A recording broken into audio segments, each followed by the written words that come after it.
What is going on, guys? PaPaSea back with a video for you guys, bringing you week 8 of season 3 of the GBA D-League. This week, your New York Klinks taking on the token minorities, aka Jolt, coach of the Toronto Staraptors. His link, of course, will be in the description. Now, going into this matchup, I was nervous and excited for the same reason. Because people have been talking about how Jolt, or token minorities, whatever you want to call him, is one of the best battlers in Draft League. So it's definitely scared about that. On top of the fact that he's Mega Kangaskhan, which I think is a fine Pokemon to allow in draft format, but it's still a Mega Kangaskhan. It's still pretty intimidating. Look at the matchup, though. My full 11-man roster is full 11-man roster. I do think we have a pretty decent matchup. Definitely make sure you watch the team builder if you haven't already, and of course, watch my opponent's team builder, because I watched a few of his team builders in the past couple of weeks, and he goes really, really in-depth, and he really explains his thought process. Does a really good job of explaining why he brought what Pokemon, what the potential threats are, and does a good job at just reading what your opponent, like, I don't know, he does a good job at predicting the prep, if that makes sense. Like, he knows that his opponent's going to want to bring this for this reason, so he preps for that, and then if it works out, he just benefits off of that because he mind games, basically. There's a lot of mind games. So, real quick, going over the matchup, Gigalith, Stealth Rock, Smooth Rock, nothing really too special there. 3 attacks, Rapid Spin Extra with the Expert Belt, Calm Mind, Kabaya Berry, Sylveon, because if the Scolipede is down, or excuse me, if the Cauliflower, if the Cobalion is down, I can pretty much just do anything once a Calm Mind is up with my Kabaya Berry on the Scolipede if I get a Calm Mind up. Scarf Tauros to outspeed Scarf Zoroark, and Scarf Cobalion if he brings it. It's my favorite legendary Pokemon, I forget the name. Bold Manaphy with the Rocky Helmet, really just Tango with the Mega Kangaskhan, and then, Weezing. It's just Weezing. My opponent, again, Cobalion, Scolipede, Zoroark, Mew, Tornado, Therian, Mega Kangaskhan. Nothing really too out of the order that I didn't expect. These were all 6 Pokemon that I really prepared for, especially Zoroark, the Mega Kang, and the Tornado, Therian. So, going to this matchup, I thought he would either lead with the Zoroark, or possibly the Cobalion, possibly the Mew, possibly a lot of potential leads, possibly the Tornado as well. I really thought about leading with my Tauros, just because Tauros can just kill Zoroark with the Zoroark, but if he leads with his Cobalion, then Tauros just dies. So I just go for Kirishima, I go for Gigalith. I know I can take a hit from Cobalion if he does lead Cobalion. So here leads Cobalion, and I don't know if it's really Cobalion, I don't know if it's Zoroark, it could be either or. I just go for the Stealth Rocks here, kind of calling the bluff, thinking it's probably Zoroark, as he just goes for the taunt, and that doesn't really tell me if he's Zoroark or not, because I'm pretty sure Zoroark also gets taunt. So I fall for the taunt because I'm over Stealth Rock, which has been unfortunate. Now, I'm also kind of inclined to believe that it's a Zoroark because he just stayed in, not fearing the Earthquake. Of course, he could have Shucka Berry, he could have defense investments to make sure he can live a hit. Either way, I just click Earthquake just to see if he's Shucka Berry, it'll proc. If he can take the hit, I'll see it. If he can't take the hit, I will see it. He goes to Torn, though, immune to it, obviously. Not really a big deal. I go for Rock Blast here, thinking maybe he wants to stay in. Maybe he just wants to go for some, I don't know, some shenanigans here. But at the same time, he doesn't want to take a Stealth Rock, or a, whatchamacallit, not a Stealth Rock, a Rock Slide. So he goes back out to his Cobalion. You'll see a lot of that early game, just going Cobalion, going into Torn, Cobalion, Torn. Went for Rock Blast there, because if hit the Torn, it would have been great. I do hit, I think, 4 times, which is great as well. But it does no damage. And this tells me that this is definitely a Cobalion. It's not a Zoroark, because Zoroark wouldn't resist Rock, of course. So here I know I can stay in, and the taunt wears off. So I'm tempted to click Stealth Rocks here, but I'm like, you know what? Let's switch out. Maybe he taunts again. Maybe he goes for close combat. Maybe he gets rocks up of his own. I don't know. Let's go to Weezing. I can pressure out with the Will-O-Wisp. I can pressure out with a Flamethrower. He goes for Iron Head here, not close combat. Now, of course, they are both super effective on my Kirishima. I'm thinking maybe he did that because if he goes for close combat, gets the defense drop, he doesn't want to take the Earthquake damage. That's my best guess. Either way, though, there is always the possibility he doesn't have close combat, but I don't see why he wouldn't have close combat when I have Extra and Gigalith. So, it's highly unlikely, but there's a chance he doesn't have close combat. As I go for Will-O-Wisp here, because again, if he stays in, then my Gigalith can just stay in on the Cobalion all day, every day, and just take hits, go for Earthquakes, and we'll be fine. So I do burn this thing, which actually is kind of nice because it does go for U-turn a lot, so the U-turns will do less damage now, which is great. Although I don't want to stay in because he could be Psychic or Extra. I forget which one he gets, Psychic or Extra Sensory, maybe both. And I definitely don't want to take a hit from this thing. This thing is a pretty big threat on his team, so I just switch out here, knowing I can't take a Psychic or Extra Sensory or whatever. He could possibly go for U-turn, he could go for Hurricane. Doesn't really matter. Either way, I go to this. I know I can take any hit he wants to go for. Really no problem. He goes for U-turn here, which is fine. And he goes back to Cobalion again. Cobalion, Torn, Cobalion, Torn. That's what he's doing a lot early game. So once one of those are out of the way, and I get rid of one of his big pivot Pokemon, I guess you could say, then that opens a really, really huge gap, which is great. So I'm really focused on just killing one of those things. So I pull a double here, expecting to do that as I go into my Manaphy, because I know this thing really doesn't want to take Scald. There's also the burn chance from Scald, which is great. He goes for Taunt, which is fine. Like I said, I don't know if I mentioned this, I'm actually a Rest Sleep Talk Manaphy. I'm not running Rain Dance, not running Tail Glow. Not running Rain Dance because I just have Torn, and I have the Sand Up, and Rain Dance just interfere with that and help the Torn if he has Hurricane. So I just stay in. He knows I can't Tail Glow, he knows I can't Rain Dance. He goes out to his Torn though, as it takes the Scald really, really well. So I don't know if he's Assault Vest, I don't know what set he is, but he takes it really well. Again, I'm not invested in Special Attack at all, I am bold. Takes the burn damage, of course, and the Sandstorm goes away, which is great. So here, I just stay in. I figure I'm really not scared of this thing. I don't think he's going to stay in fearing the Ice Beam. He goes for U-turn, probably just to scout out the Ice Beam, as he sees that I am Rocky Helmet there. Which is good for him to know, because now he knows he probably shouldn't send Kang out on this thing, but he sends Kang out on this thing. And I'm like, okay, that's a little bit weird, because this thing is specifically designed to take on Kang, and he switched in Kang to my Kang counter. Go for Scald, that's a clean 3-hit KO. Taunt wears off, I can rest now if I want, which is cool. I just go for it again. As he Mega Evolves, and I figure if he goes for Thunder Punch, I can take it, and he takes Rocky Helmet damage, and that Rocky Helmet damage might be enough to knock him down with another Scald, which would be fantastic. But he goes for the workup here, and I'm guessing he did this for that exact reason, because he knew I'd bring a Rocky Helmet something, and he didn't want to go for the contact move. Now, of course, Power Punch would be better, but at the same time, you don't want to take the Rocky Helmet damage. So go for Scald again. Kind of fishing for a burn, because it's a Kangaskhan, you want to burn it. Doesn't get a burn, which is completely fine. So he goes for Earthquake here, which I'm guessing he just went for because he does not want to go for the contact moves. He wants to put me in a range where he knows he can kill me and then go for the contact move to avoid as much damage as possible. So he's probably going to go for Earthquake again here, is my guess, as I go for Scald here, and I do get the burn, which is fantastic. He'll take a burn damage here, and then next turn he will die to burn. So here I decide to click Rest, because I figure I click Rest, I click Rain Dance. I do have Energy Ball, which is kind of a useless move in this matchup. I literally just brought it because he has Scyther, and so Scyther doesn't completely wall me. But he goes for the, not the Frustration, he goes for the Facade, and I'm like, crap. It's a bit unfortunate that Manaphy went down like that. I didn't really expect him to bring Facade, but at the same time, getting my Manaphy, or trading Manaphy versus Mega Kang is completely fine, considering the fact that Manaphy's pretty much sole job was to take on the Mega Kang. So he goes back to Cobalion, and I'm like, okay, I need this thing or the bird dead, and we're good. I go to Kirishima, just pressure him out with Earthquakes, and potentially get Stealth Rocks up, depending on what he does. If he taunts me, I can just Earthquake. If he goes to the Torn, I can just Rock Blast. So, lots of weird mind games going on as he goes for the taunt, which is completely fine. Kind of expected that, as I think I went for the Rock Blast here. No, I go for the Earthquake here, and this is where I see that he is Shuckleberry. So now I know that he really doesn't want to click Close Combat, because if he does that, his Shuckleberry is gone. He goes to -1 defense, and an Earthquake should kill him now. So here I feel relatively safe just taking on my Cobalion, so long as my HP doesn't fall in range of me dying from a Close Combat.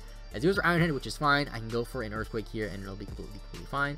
But I go for the Rock Blast, because I thought he'd want to switch out, but he doesn't switch out, which has been unfortunate. Had I gone for Earthquake there, that would have been fantastic, because it would have put him down to, like, what, 40% or so?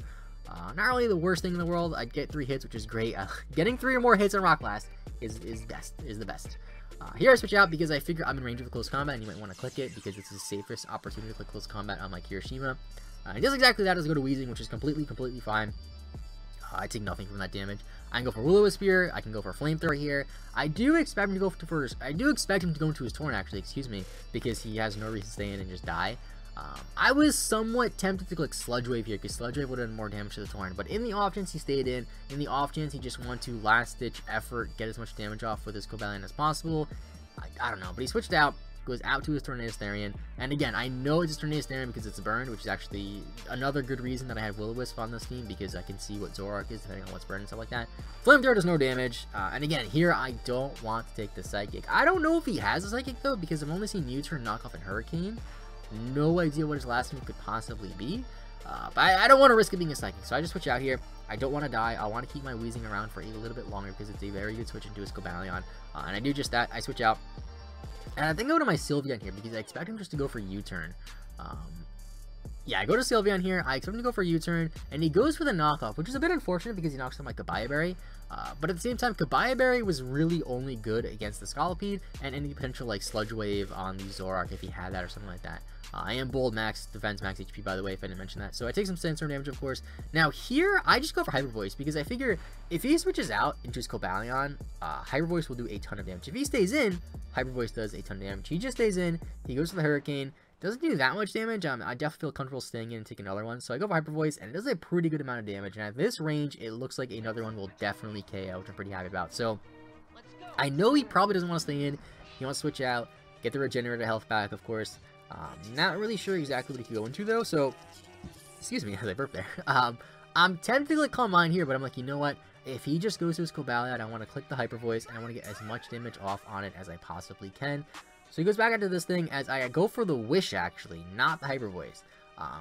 This, arguably, I probably just clicked Hyper Voice because it wouldn't do a lot of damage to the Cobalion, but at the same time, if I have Wish here, I can stay in and heal my thing up if he stays in with his Tornadus, or I go to my Kirishima and heal back up, because I know here he's not going to click Close Combat. There's no way he clicks Close Combat. He's going to click Iron Head. He might possibly click Taunt. I don't really know. But he goes for the Stealth Rocks, which is completely fine, because now my Gigalith is healthy, his Shuca Berry is gone, and even though both of his stabs hit me super effective, in a weird way, my Gigalith doesn't really have a problem coming in on its Cobalion anymore, which is great.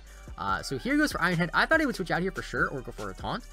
Iron Head doesn't do that much damage. It does a decent amount of damage, I should say. I can't say it didn't do a lot of damage. But I keep going for Rock Blast, because I keep thinking he's going to go out to his Tornadus Therian, but he never does. So here, as I hit a few times, I knock him down to like, what? Is that like 50? That's like 51%. I know an Earthquake's not going to kill him unless I get a curse or something like that, and I know a Close Combat has a chance to kill me, so I don't want to risk it. I just switch out. Let's go to Weezing. I take Rocks damage now, which is a bit unfortunate, but it doesn't really matter. His Rocks are already up. Taunting me doesn't really matter. And he goes for Iron Head again, not Close Combat, which is fine again. Unfortunately, though, my Weezing's getting really, really low, and I really want to Pain Split, but this Cobalion is relatively low as well, so Pain Splitting won't help me out that much. I do believe that I do click Pain Split here, though, as he goes back out to his Tornadus Therian here, which does heal up from the Regenerator, of course. Okay, I didn't click Pain Split, never mind. I remember calculating it to see how much, or trying to figure out how much I would get back if you switched to Tornadus Therian. I think it wasn't worth clicking Pain Split. I think I was just better off clicking Flamethrower, which is why I did that. And this thing, it keeps getting down to like around this range, but then it keeps switching on again the Regenerator boost back. So again, I switch out because I don't want to take a Psychic. I want to keep this around for a little bit longer. And I know that my my Tauros, after Rocks, take any hit from this thing. He goes a Hurricane, and it misses, which is great. Probably mattered a little bit, but at the same time, I couldn't have taken any hit unless he was like Life Orb, which I know he wasn't because he didn't take any Life Orb damage. So I just go for the Body Slam here because I'm like, you know what? This thing dies. If he goes to his Cobalion, it's fine. He doesn't know I'm Scarf too, which is great. Now he does, because I outsped. But now, one of the two things that he keeps switching into is dead, which I'm happy about. So he goes out to Lizard Tree, which is the Mew. No hesitation, he just clicked it right away. And I'm like, okay.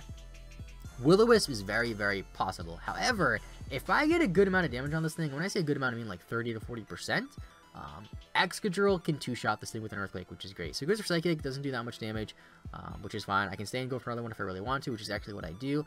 I expect him to just go for another Psychic and try to kill me, because at this point now, one single Earthquake from Extra will kill me. And I think he realizes this too, as he goes for the Roost there, which is a bit unfortunate. So I know I really can't outpace this thing with Body Slams, but at the same time, my Tauros is relatively useless. I decided to switch out though, because I figure I can save this thing for later. If I can come in on the Mew, like basically if I come in on Mew, go for damage, Mew dies, and then Extra comes in, that's an ideal situation. So I go to my Nui, because I figure again, Nui doesn't really have to do anything anymore for this battle. My whole plan with the Sealing kind of flopped because it didn't work out the way I wanted to, which has been unfortunate, but either way, he goes for U-turn, and he goes back out to his Cobalion, which again, Iron Head will kill me, and I don't have Rocks up. I really wish I had Rocks up. But he goes for Iron Head here, and down goes Sylveon, which is completely fine. So now it's 5-5. My Sylveon is down, but again, I feel like my Sylveon was the most expendable member of my party at this point. So here, I go to Kirishima because I want to get my Rocks up. I want to pressure the thing out with Earthquake, and I'm pretty sure, I could be wrong, that I can live a close combat. I know before I said I might be in range, but I played a little bit risky here, and I thought, you know what, he's not offensive, he's definitely a more defensive set, and I pulled the double. Never mind, I don't stay in here. I thought I was ballsy, but I wasn't ballsy. I pulled the double, and I go to my Weezing, because I know Weezing... Okay, here, I go to Weezing because Weezing take a hit. He goes for Earthquake, or excuse me, he goes for Iron Head as I take Rocky Helmet, or I take Stealth Rocks damage. And at this range, I know I'm definitely down for another hit, but I get the sand up, which is what I wanted, because now I go to Excadrill, and something just dies to Excadrill. The Tornadus is gone, I'm free to click Earthquake, and I'm pretty happy about that. The only problem is I don't have Rocks up, and if he has Focus Sash on his Scolipede, that could be really, really bad, because he can just take a hit and go for Earthquake, get the speed boost, and then just basically win from there. So I go to Excadrill, and I'm like, okay, I click Earthquake, and something is probably dying, as my phone just gets a comment of somebody saying that they hate me because I said Glaceon was a bad Pokemon. Okay, that was random. But down goes Cobalion. Did not expect that at all.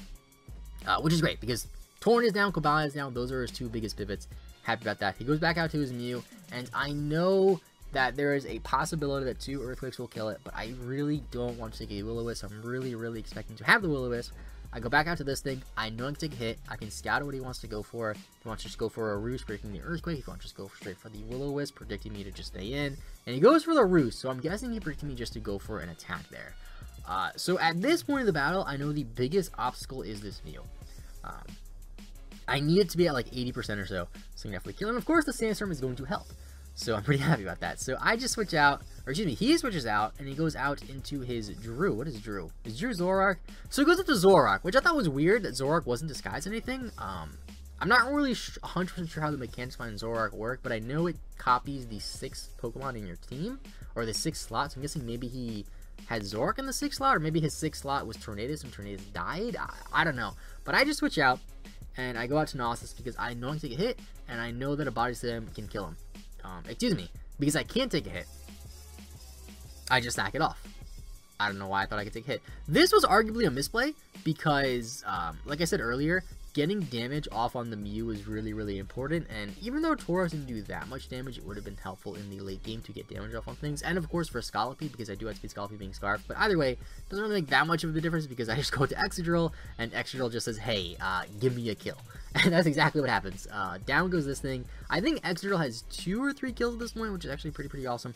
So down that thing goes, and now it's 2v2. I have my Sand Setter, and I have my Sand Sweeper, and he has his Mew, and he has his Scolipede. I have not seen the Scolipede at all, which leads me to believe that I honestly have no idea what it is. It could be any possible set. If it's Protect, it's a little bit bad because, like, in a situation where, like, the sand is gone, he just comes in and just kills me. Actually, now that I think about it, he has to use Naturally. He doesn't even need Protect, but still. He goes for Roost here, and I'm like, okay, I have a few options here. I have quite a few options here. The only way that he can win is if the sand is gone. My Kirishima is still alive, so I get the sand back up. The only way I can win is if the Mew is gone, because after Stealth Rock's damage, unless he's like Shucka Berry, I guess, I should be able to kill the Scolipede with virtually no issue. So I go back to my Kirishima because I really want the sand back up. I have the Smooth Rock up, and I get 8 full turns of sand back up, which is great. So here, I'm not seeing Will-O-Wisp, by the way. I see Foul Play. And I'm like, okay, so he probably doesn't have Will-O-Wisp, because why would you run Will-O-Wisp in Foul Play? I take the hit, which I kind of wish I died there, because then Extra could have just came in and got damage off. But I just go for a damage here. Luckily, he didn't take advantage of that and go for a Roost. Then again, at the same time, he would have only healed like, what, 6%? But he could have done that, and he could have stalled out the sand turns, like maybe 1 or 2 more turns. But he didn't do that, which is great for me. And now I think there's, what, 6 or 7 turns of sand left. So I go to my Extra, and I'm like, okay. He's at a range where Earthquake could possibly be a 2-shot. Now, I don't know how much Foul Play is going to do exactly, but I'm pretty sure that Foul Play won't kill me. But I'm like, you know what? Let's go for an Iron Head, because, and I know people are going to hate, I'm going to pause the video, some people are going to hate on me for this. If I go for an Iron, that's a very, I love that Mew face. If I go for Iron Head, and he flinches, I'm going to actually play this, because this is rather unsettling. If I go for Iron Head, and I get the flinch, I can put him in range where Earthquake can kill him. Now, I know people are thinking, oh, see, you're a dick, you can't make playoffs, why are you trying to flinch him? And my answer to that is, if I was playing Jolt week 1, let's say instead of playing Aster week 1, I played Jolt week 1, would I play to win? Would I do this exact situation? Yes. So by that mindset, it's kind of unfair to my earlier opponents like Aster, like Greg, like whoever I played the first 3 weeks, because why would it be fair for me to put my all in week 1, try my best to win, and then not do the same week 8 even though we're out of playoffs? I just feel like it's the most fair situation to just go out, and even if you're out of playoffs, try to win. That's my philosophy. I'm sure people will hate on it. People hate on me for the most bullshit reasons. But anyway, that's my reasoning behind going for the Iron Head flinches, because that's my only way to win. And like I said earlier, if this was a week 1 match, this is exactly what I'd be doing.